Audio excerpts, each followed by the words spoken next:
के खाएको भाइ तिमीलाई त्यो उ भइरहेछ देऊ त्यो त नखाऊ न भाइ खोकीको औषध खाइरहेछ तिमी एउटा बाबा मम्मीले दिनु भने हैन के खाएको र देऊ देऊ त्यो अर्को मम्मी मामु र बाबालाई दिने भनेको किन देऊ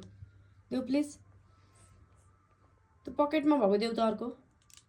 त्यत्रो खाइसक्यो अनि अर्को पनि खान मिल्छ र तँ किन राखेको तिमीले त्यो गोजीमा त्यो अर्को हात समातेर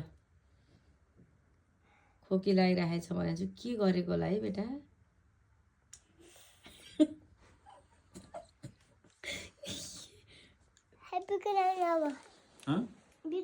त्यो बाबा मम्मीले देऊ के त्यो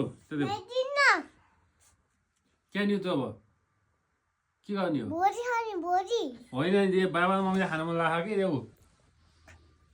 तँ रात पनि सुत्तिर तिमी त बसी यो अहिले खोलाम बोजू देऊ अझै खाम बोजू तिमीले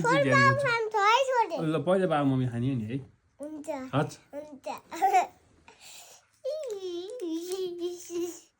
तिमी कति नट्टी भएको छौ है सानो टिचरहरूसँग गएर कुरा गर्न पर्छ यस्तो नट्टी मामुला हो थोरै मामु खाम ल खायो न यति भएपछि सुत्छौ भयो नत्र तिमी सुत्दै सुत्दिन तिमीलाई थाहा छैन तिमीले पाएँ त्यो उहाँबाट त्यो उद्याउनु जाँदैन के गरेको तिमी